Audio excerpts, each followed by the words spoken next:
시대 우리 사회가 직면한 문제 중 하나를 꼽아보라면 소통의 부재, 불통을 떠올려 볼 수 있습니다. 부모 자식 간에, 스승과 제자 간에, 또 직장의 상사 직원 간의 불통 등은 풀지 못한 숙제가 되어 공동체를 점점 삭막하고 냉담하게 만들곤 합니다.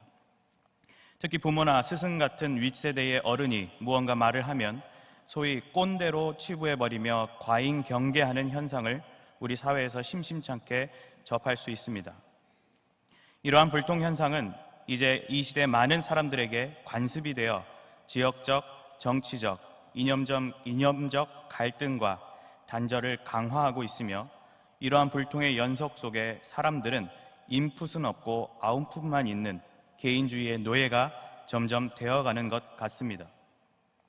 문제는 이런 개개인들이 모여 만든 사회적 분위기가 신자의 예배 생활에도 적지 않은 영향을 끼치게 된다는 점입니다.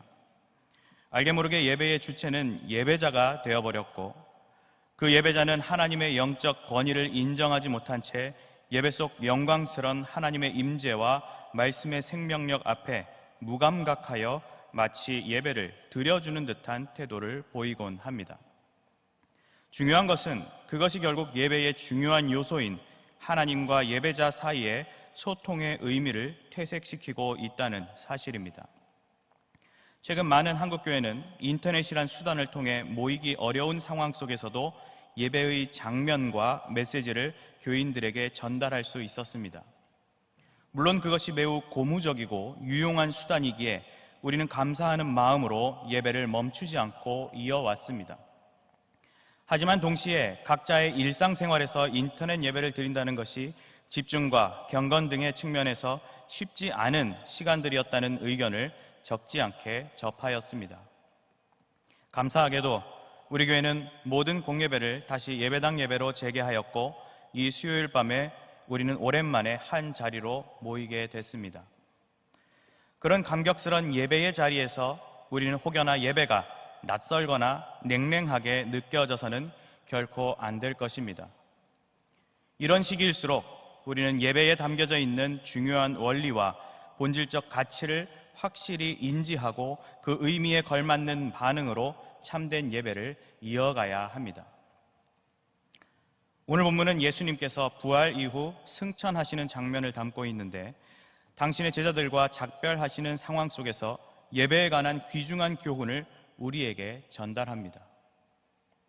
이 길지 않은 본문의 의미를 좀 더 무게감 있게 부여해 본다면 신약 예배의 첫 모습이라고도 할 수 있을 것입니다. 그런 측면에서 오늘 본문은 예배당 예배로 다시 모이게 된 우리가 유심히 살펴볼 만한 본문이고, 각 용어들마다 담긴 은혜를 깊이 묵상할 의의를 갖고 있습니다. 이 시간에는 본문의 사건을 함께 들여다보는 가운데 참된 예배에 담긴 원리가 무엇인지 함께 고찰해보고자 합니다. 첫째로, 참된 예배는 예배자를 인도하시며 복주시는 하나님의 은혜에서 비롯됩니다. 함께 본문 50절, 51절을 함께 봉독하겠습니다. 예수께서 그들을 데리고 베다니 앞까지 나가사 손을 들어 그들에게 축복하시더니 축복하실 때에 그들을 떠나 하늘로 올려지시니. 아멘. 오늘 본문은 마가복음에도 언급되지만 복음서 가운데 당시 상황을 상세히 서술하는 유일한 본문이라 할 수 있습니다. 특별히 본서의 저자인 누가가 기록한 사도행전 1장은 예수님의 승천하심과 더불어 제자들의 사명 감당의 이야기로 시작되는데, 오늘 본문은 마치 그것의 밑그림과 같은 느낌을 줍니다. 그런 차원에서 신약학자 데럴벅 교수는 이 본문을 오픈 엔딩, 즉 열린 끝마침이라는 흥미로운 표현을 붙이기도 하였습니다. 제자들의 시선으로 보았을 때 오늘 본문 속 예수님은 경외 그 자체의 대상이지 않았을까 생각해 봅니다. 최악의 형벌을 받으시며 처절하고도 완전한 죽음을 맞이하셨던 스승께서 다시 살아나셨고 그들에게 나타나셨으며 말씀하시고 교훈하셨습니다. 이것은 인간의 머리로는 이해할 수 없고 실현할 수 없는 충격적, 초자연적 사건이었습니다. 앞선 37절에서도 언급하듯 놀람과 무서움의 감정에 사로잡혀 있던 제자들은 지금 벌어지는 광경이 꿈인지 생시인지 멍한 모습으로 있었을 것입니다. 이후 예수님께서는 44절 이하에서 지상 명령을 통해 그 제자들로 하여금 성경을 깨닫게 하시고 그들이 감당할 사명의 참된 방향과 의미를 깨닫게 하셨습니다. 그리고 오늘 본문은 예수께서란 표현으로 시작합니다. 이는 이 사건을 주도하시는 분이 바로 예수님이란 것을 보여줍니다. 부활 이후에도 자신의 신적 사역을 완전하게 수행하신 예수님께서는 마지막 승천의 순간이 찾아왔을 때에도 자신의 사명을 온전히 이해한 가운데 친히 상황을 주도하셨습니다. 예수께서는 이미 그의 복음 전파 사역을 주도하셨고 이적과 기사를 주도하셨으며 대화와 관계 등 모든 상황과 사건들을 주도하셨습니다. 심지어 창조를 통해 세상을 계시하시고 인류 역사를 구속사로 흐르게 하시며 보혜사 성령으로서 지금도 우리의 마음을 다스리시는 삼위 하나님이 오늘 본문의 주도자 예수 그리스도의 본체이십니다. 그 예수님께서 그들, 즉 제자들을 데리고 베다니 앞까지 나갔다고 합니다. 베다니는 예루살렘 동쪽 3km 감람산 기슭에 있는 작은 마을인데 이전에 죽은 나사로를 살려주신 곳이기도 합니다. 즉 부활의 상징과 같던 동네가 이제는 부활하신 예수님의 승천이 이루어질 장소가 된 것입니다. 그곳에 예수님께서 제자들을 직접 데리고 나가셨는데 여기서 데리고 나가다에 사용된 헬라어 엑세가게는 그가 데리고 나가셨다는 능동적 의미를 담고 있습니다. 이 표현은 헬라어 구약 성경인 70인역에서 출애굽 사건의 서술에서도 사용되어 예수님께서 제자를 데리고 나가신 것에 의미를 더욱 부여해 줍니다. 즉 제자들을 데리고 나가시는 예수님의 모습은 죽음을 향해 갈 수밖에 없는 처참한 우리 인생을 생명의 길로 인도하시는 생명 그 자체요, 길이요, 진리 되시는 분의 의지적 행동인 것입니다. 베다니 앞에 예수님께서는 이제 손을 들어 제자들을 축복하셨습니다. 이것이 예수님께서 제자들을 베다니로 데려온 본격적 이유였습니다. 손을 드는 행위는 제자들을 향한 축복의 상황이 매우 간절하고 진중한 상황임을 보여줍니다. 일부 학자들은 이 모습을 제사장의 행위와 연결지어 해석하기도 합니다. 그보다는 이제 사명을 받아 복음 사역에 매진할 제자들을 향해 간절히 복을 비는 스승이요 파송의 주체이신 예수님의 모습에 더 가깝다고 볼 수 있습니다. 중요한 것은 주님께서 드신 그 손은 그들에게 향하여 있다는 사실입니다. 그들, 바로 제자들입니다. 주님을 믿고 따르며 장차 세상을 향해 복음 전파와 축복의 사역을 감당할 주님의 일꾼들을 향해 주님께서 먼저 축복해 주셨던 것입니다. 이 시대 주님의 제자로 살아가는 우리들에게 참으로 감동적이고 비장한 장면이 아닐 수 없습니다. 그리고 축복하실 때에 그들을 떠나 하늘로 올려지셨다고 하였습니다. 이 부분에 마가복음 동일기사에서는 하늘로 올려지사 하나님 우편에 앉으시니라고 전합니다. 이는 예수님 승천의 목적지가 하나님의 보좌 우편임을 나타내며 로마서 8장 34절에 하나님 우편에서 우리를 위하여 간구하시는 자신이라고 말씀한 것과 같이 중보 사역을 감당하십니다. 또한 디모데전서 3장 16절에는 영광 가운데서 올려지셨느니라고 하였는데 예수님 승천의 속성이 바로 영광임을 알 수 있습니다. 즉 오늘 본문은 예수님의 지상 사역이 절망과 허무함이 아닌 완전한 영광 속에서 마무리되었음을 보여주며 그 영광의 사역은 하나님 보좌 우편에서 중보자로서 이어가심을 교훈하고 있습니다. 또 한 가지 생각해 볼 수 있는 것은 마가복음 동일기사에서는 주 예수께서 말씀을 마치신 후에 하늘로 올려지셨다고 기록합니다. 즉 축복과 영광스러운 장면에 앞서 주님의 말씀이 있었다는 사실입니다. 오늘 본문은 앞 구절과 시간적, 장소적 차이가 있지만 마가복음과 사도행전을 보면 주님께서 승천 직전에 복음 선포의 사명을 제자들에게 부여하셨음을 볼 수 있습니다. 바로 우리가 받을 복과 영광의 체험에는 말씀과 사명 부여가 선행됨을 이해할 수 있습니다. 여행이나 무슨 일정 등을 계획할 때 미리 인터넷 지도로 장소를 검색하여 예상 소요 시간이나 경로를 알아보곤 합니다. 가령 속초에서 강릉으로 가는 것을 고민하는데 정작 출발지를 계속 등촌동으로 놓고 목적지만 찾는다면 아무리 목적지를 정확하게 입력해도 우리는 전혀 도움이 되지 않는 정보만 얻을 뿐입니다. 이는 예배의 흐름에 있어서도 마찬가지입니다. 예배라는 단어 자체가 예를 갖추고 절한다는 의미이고 성경 속 예배의 용어들의 원어 뜻으로는 봉사, 섬김, 순종, 영광 돌림 등의 의미를 지니고 있습니다. 그렇기에 예배라는 용어는 분명 특정 대상을 향한 행동이나 마음가짐이 담긴 성격의 단어인데 대상의 정체나 개념을 이해하지 못한 채 예배를 드린다는 것은 본래의 의미를 망가뜨리는 모습이라 말할 수 있습니다. 사실상 예배가 아닌 것입니다. 우리는 예배의 시작점을 분명하게 세울 필요가 있습니다. 따라서 우리 각자의 예배 생활이 어떤 과정으로 먼저 진행되는가 진지하게 고민해야 합니다. 내가 예배의 자리에 나아간다는 것이 하나님의 부르심을 인식하고 응답한 결과인가? 나를 예배로 인도하신 분이 하나님이시며 그 순서들을 통해 내게 말씀하시고 나를 복주시기 위한 사실을 분명한 진리로 받아들이고 있는가? 우리는 주변의 조언이나 습관 혹은 부담이나 분위기의 편승 등의 이유가 아닌 하나님 앞에서 나의 심령이 온전히 이러한 사실들을 수반하고 있는지 돌아보아야 합니다. 이런 질문들 속에 우리의 마음이 하나님을 예배의 대상으로 모시고 하나님의 선제적인 의도와 인도와 복을 느낀다면 우리의 예배는 단순한 행위들을 넘어 측량조차 할 수 없는 은혜의 시간으로 채워질 것입니다. 그런 예배는 결코 나로부터 시작하는 것이 아닙니다.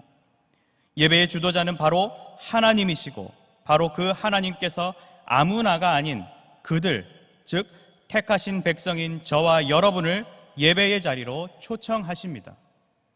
우리를 예배자로 인도하시는 하나님은 말씀을 통해 은혜와 복을 베푸시며 사명도 부여하십니다. 현재 우리가 드리는 예배의 순서 안에도 그러한 요소들이 다양하게 있습니다. 어떤 순서들이 있고 그것의 의미와 우리의 자세는 어떠해야 하겠습니까? 먼저 하나님의 말씀인 성경을 봉독하고 설교하는 순서가 있습니다. 우리는 이 시간을 하나님께서 말씀하시는 시간으로 여기며 집중하는 가운데 나의 마음을 열고 청종하는 가운데 복된 메시지를 받아야 합니다. 또한 주님의 몸을 이루고 있음을 기념하는 세례와 성찬 순서가 있습니다. 우리는 이 시간을 통해 우리에게 주신 공동체의 의미를 깊이 묵상하고 더욱 귀하게 여기며 우리의 본체 되시는 주님의 사랑을 기념해야 합니다. 또한 성도를 성경의 가르침대로 온전히 서도록 돕는 권면과 건징의 순서가 있습니다. 우리는 이 시간을 나를 향한 사랑의 원리가 건강하게 작동하고 있음을 느끼는 가운데 주님의 명예를 완성해 나가기 위해 기꺼이 동참해 나가야 합니다. 또한 공적 예배의 마지막은 하나님의 백성들을 향한 축복의 선언인 축도가 있습니다. 이는 예배당 문을 열고 세상으로 나아갈 주의 백성들이 모든 삶의 영역 속에서 주님의 이름을 드높이며 승리의 소식을 이루어가기를 삼위 하나님의 사자로서 은사와 권위를 잠시 위임받은 목사가 두 손을 통해 선언하는 순서로 우리는 주님의 이름으로 받는 이 축복이 온전한 성취를 이루도록 아멘으로 받고 삶 속에서 삼위 하나님을 예배하며 살아가야 합니다. 혹 이러한 순서들을 가볍게 여기며 피상적으로 예배했던 과거가 있었다면 지금이라도 다시 예배에 임하는 첫 단추인 하나님께로 다시 마음을 가다듬어 주시기 바랍니다. 그렇게 임할 때 우리의 예배는 의미적인 큰 도약과 함께 소중하고도 구별된 시간으로 준비될 것입니다. 참된 예배는 나를 인도하시며 복 주시는 하나님의 은혜에서만 비롯된다는 사실을 깊이 새기는 가운데 예배를 진정 사모하며 동참하는 성도님들이 되시길 바랍니다. 둘째로, 참된 예배는 하나님을 큰 기쁨으로 경배하는 예배자의 호응에서 성립됩니다. 다 함께 본문 52절, 53절을 함께 봉독하겠습니다. 그들이 그에게 경배하고 큰 기쁨으로 예루살렘에 돌아가 늘 성전에서 하나님을 찬송하니라. 아멘. 예수님께서 승천하시는 장면을 본 제자들은 여러 의미로 놀라고 흥분했을 것으로 예상됩니다. 먼저 예수님의 승천은 그 자체가 초자연적 사건이었습니다. 우리나라 어느 괴짜 정치인은 자신은 공중부양을 한다고 주장하지만 정작 공중에 지속적으로 떠 있는 것을 보여준 적은 없습니다. 하지만 예수님께서는 그냥 공중도 아니고 하늘로 올려지셨다는 분명한 기록처럼 인간의 능력과 상식에서는 불가능한 모습을 보여주셨습니다. 제자들은 두 눈으로 초자연적 사건을 목도한 것입니다. 또한 승천은 구약의 사건들이 실제임을 확인시켜주는 시간이었습니다. 구약의 에녹과 엘리야가 하늘로 올려진 사건이 기록되어 있었기에 아마 승천의 개념은 있었을 것입니다. 어쩌면 그것들이 신화 따위로 치부될 수도 있었지만 예수님의 승천을 통해 제자들의 마음에 이제 승천이란 하나님이 행하기만 하시면 실제로 이루어지는 현상임을 깨달았을 것입니다. 제자들은 구약의 역사적 사실성과 그 역사가 당시 순간까지 이어져 오고 있다는 사실을 체감하였습니다. 특별히 승천은 예수님께서 말씀하셨던 자기 예언의 성취였습니다. 예수님께서는 요한복음 6장 62절에 너희는 인자가 이전에 있던 곳으로 올라가는 것을 본다면 어떻게 하겠느냐 하고 제자들에게 예견 섞인 질문을 하셨고, 누가복음 22장 69절에 이제부터는 인자가 하나님의 권능의 우편에 앉아 있으리라고 고난받기 전 공회 앞에서 선언하셨습니다. 요한복음 20장 17절에 나를 붙들지 말라, 내가 아직 아버지께로 올라가지 아니하였노라. 너는 내 형제들에게 가서 이르되 내가 내 아버지 곧 너희 아버지 내 하나님 곧 너희 하나님께로 올라간다 하라고 부활 이후 마리아와 제자들에게 예고하기도 하셨습니다. 즉 스승의 예언은 분명한 사실이었고 스승의 능력과 신실함은 완전하며 그분의 왕 중의 왕이요 하나님 자신 되셨음을 확고히 믿게 됐을 것입니다. 이런 상황은 제자들에게 있어 흥분하기에 충분하였고 즉시 승천하는 주님 앞에 경배를 드렸습니다. 여기서 그들이 그에게 경배했다고 하였는데 바로 제자들이 경배의 주도자가 되어 예수님을 명확한 대상으로 삼아 경배했다는 서술을 유념할 필요가 있습니다. 앞선 축복의 주체는 예수님이셨고 이젠 제자들이 경배의 주체가 된 것입니다. 나아가 그들은 큰 기쁨의 감격을 느꼈고 예루살렘에 돌아오는 순간까지도 그 감동이 식지 않았음을 보여줍니다. 정든 스승님과 이별의 순간을 가지고 온 제자들이었음에도 그들은 전혀 슬프지 않았습니다. 오히려 기뻐하였고 그것도 큰 기쁨이라 하였습니다. 이는 제자들이 예수님의 승천을 이별로 여기지 않았기 때문입니다. 예수님께서 하나님 보좌 우편에 계시다는 사실과 보혜사 성령님으로 함께 하신다는 사실을 이미 진리로 확신하였기에 가능한 태도였습니다. 주님께서 여전히 함께 하시며 통치하시기에 또 지상 명령을 통해 사명을 받았던 바 제자들은 각기 흩어지거나 흐트러지지 않았습니다. 그들은 이제 다시 예루살렘에 돌아갔고 성전으로 들어갔습니다. 이는 본문 앞 49절에 성령을 보낼 것이기에 이 성에 머물라고 하셨던 예수님의 말씀에 준행하기 위해서였을 것입니다. 물론 사도행전의 기록대로 그들은 결국 성령 강림의 사건을 체험하게 됩니다. 그런데 여기서 우리는 제자들이 돌아간 성전에 관해 생각해 볼 필요가 있습니다. 흥미로운 점은 저자 누가가 이 누가복음의 처음 배경을 성전으로 시작하여 성전으로 마무리하였는데, 이는 동일 장소를 전후에 배치하는 고대 문서들의 특징 중 하나로 성전에 관한 교훈의 의도가 있었음을 추측해 볼 수 있습니다. 또한 누가복음이 성전에서 선생들과 앉아 묻고 답하던 어린 예수님을 비롯해 성전에서 가르치시던 예수님을 비교적 많이 조명했다는 점에서 그 의도가 짙게 느껴집니다. 즉, 하나님께서는 누가를 통해 신약 시대에서도 성전 중심의 신앙이 중요하다는 것을 이 시대 교회 중심의 삶을 사는 우리에게 큰 의미를 안겨주십니다. 이제 성전에 들어간 제자들의 할 일은 구속사의 정점을 완성하신 예수 그리스도의 위대한 사역을 높이며 그것을 이루시고 앞으로도 이루어 가실 하나님을 찬송하는 것이었습니다. 이런 모습은 제자들이 받은 은혜와 연결짓자면 너무나도 자연스러운 반응이지만 동시에 당연하고도 마땅히 보여야 할 반응이기도 했습니다. 그래서인지 그들은 늘 성전에 있었습니다. 물론 제자들이 다락방에서 기도했다는 사도행전의 기록을 볼 때 이 늘이란 표현이 모든 순간들이라 할 수는 없을 것입니다. 하지만 그들은 사도행전의 표현대로 날마다 성전에 모였을 것이고 대부분의 시간을 그렇게 보냈을 것입니다.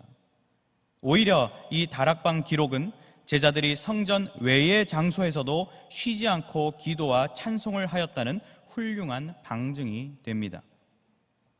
특히 본문에서 쓰인 찬송, 이 단어는 현재형 능동태로 사용됐는데 제자들이 얼마나 생생하고도 적극적으로 찬송을 하였는지 짐작할 수 있습니다. 그들이 느꼈던 큰 기쁨이 결코 일시적이고 가식적인 것이 아니라 압도적이고 확실한 체험이었다는 것을 알 수 있습니다. 나아가 오늘 본문과 설교의 초점은 아니지만 이들은 이제 복음 전파의 사명을 본격적으로 전개하여 교회 운동과 선교 운동을 감당하게까지 합니다. 바로 우리가 은혜를 받았다고 할 때에는 반드시 기쁨과 경배 그리고 말씀과 사명의 수행이 수반되어야 함을 이해할 수 있습니다.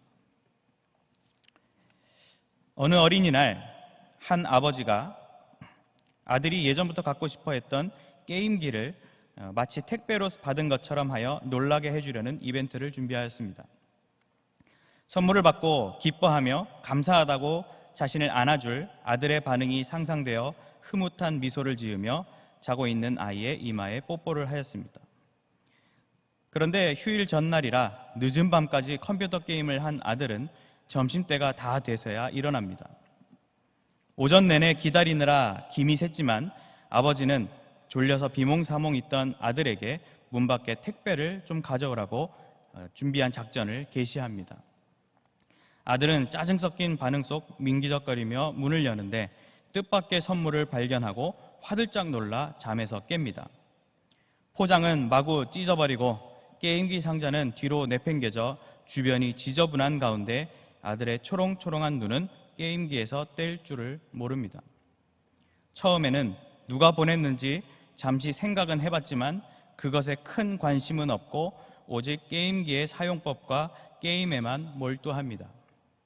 처음에는 잠시 기뻐하였지만 감사하기는커녕 오히려 오락을 좀 그만하고 저녁 먹자는 부모님께 되려 큰 화를 냅니다. 그 어린이날 밤 아버지는 섭섭함과 찜찜한 마음 가운데 잠을 이루지 못합니다. 지어낸 이야기지만 이와 비슷하게 저와 여러분이 신앙생활 가운데 흔히 범하는 이 신앙적 실책은 받은 은혜는 크지만 하나님이 보이지 않는다 해서 무관심하거나 그만큼의 호응을 드리지 않는다는 사실입니다. 그렇게 뻔뻔한 신앙생활을 하는 우리는 드리는 예배로서의 의의와 목적을 분명하게 점검해야 할 것입니다. 무엇을 위해 예배를 드려야 하고 무엇 때문에 예배를 사모해야 합니까? 뭔가 심오한 분위기를 느끼며 나에게 평안한 마음을 갖게 하기 위한 감성적인 이유겠습니까?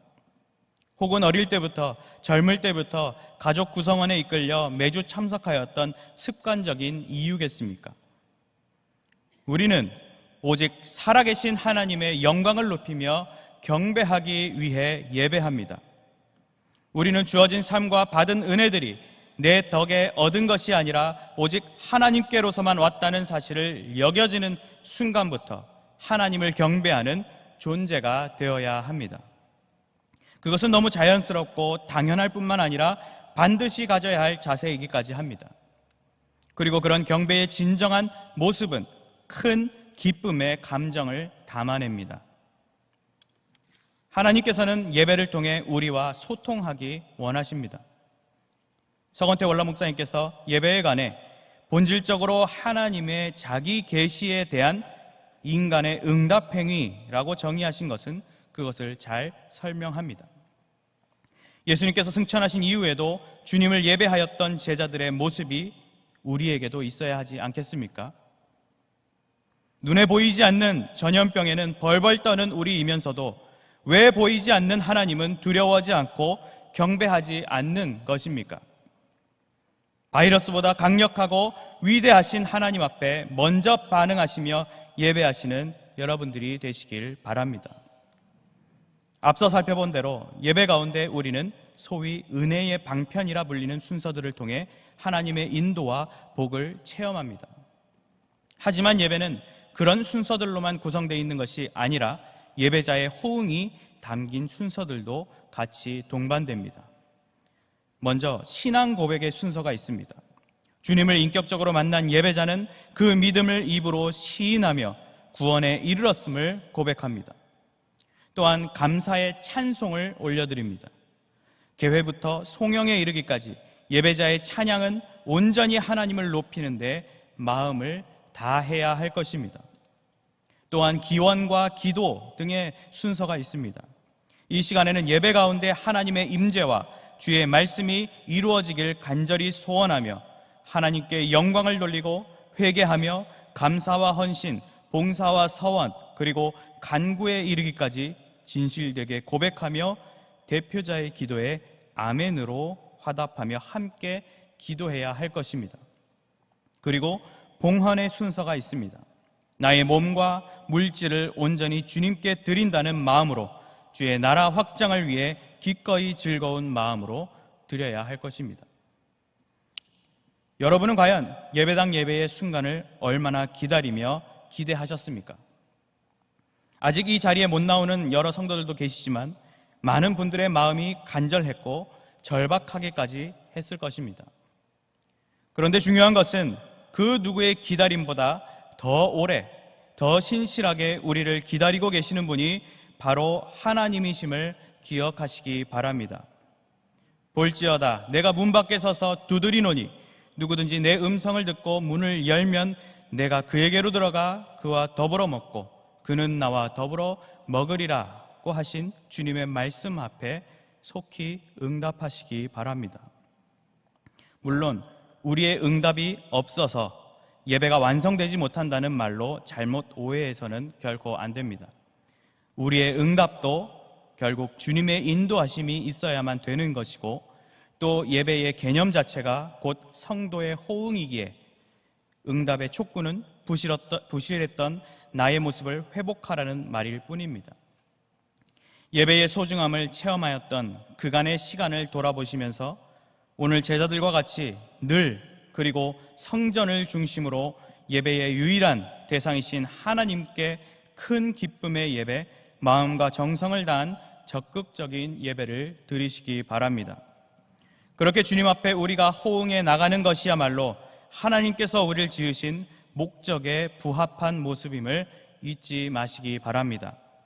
참된 예배는 나에게 베푸신 하나님의 은혜 앞에 큰 기쁨으로 경배하는 나의 호응에서 성립된다는 사실을 깊이 새기는 가운데 예배를 진정 사모하며 동참하는 성도님들이 되시길 바랍니다. 사랑하는 성도 여러분, 예배에 있어서만큼은 뭐로 가도 서울로 가면 된다는 속담이 결코 적용될 수 없습니다. 예배의 목적을 성취하기 위해서는 오직 하나님의 은혜에서 시작하여 예배자의 진심 어린 반응으로 된 길, 정도로 가야만 가능합니다. 고난, 죽음, 부활을 통해 끊을 수 없는 위대한 주님의 사랑을 체험한 우리는 눈앞에 주님이 보이지 않더라도 하나님을 높이며 예배하는 자의 삶을 살아야 합니다. 미국 칼빈 신학교 학장이었던 카이퍼 박사께서 참된 예배에 대해 하나님과 더불어 하나님의, 하나님에게란 조사로서 표현한 것과 같이 우리의 모든 관심과 목적을 하나님께 두어야 합니다. 우리의 예배 태도가 관람 또는 시청 수준이었는지, 아니면 드리는 예배로서 경건한 시간이었는지 솔직히 돌아보았으면 합니다. 하나님의 은혜를 인지하지 못하고 호응하지 못하는 소통 없는 예배, 감격 없는 예배는 이제 벗어내 버리시기 바랍니다. 말씀하옵소서, 주의 종이 듣겠나이다는 자세로 예배의 모든 순서마다 촉각을 곤두세우고 큰 기쁨과 감격의 예배로 이루어가시기 바랍니다. 이런 회복이 점차 이루어질 때 우리의 예배는 하나님이 중심이 되시며 하나님이 받으시는 예배가 될 것입니다. 나의 전 인격이 드려지는 예배, 성경적 예배, 교회를 세우는 예배, 생명력 있는 예배가 되고 말 것입니다. 그리고 그 결과는 영광의 예배가 되어 그 찬란한 빛이 열방을 향해 전파되는 아름다운 일들로 계속 이어질 것입니다. 그것을 기대하시면서 나를 인도하시며 복 주시는 하나님의 은혜 앞에 나아가 큰 기쁨으로 경배하는 참된 예배자의 호응으로 아름다운 예배를 날마다 회복해 가시는 성도님들이 되시길 주님의 이름으로 간절히 축원합니다.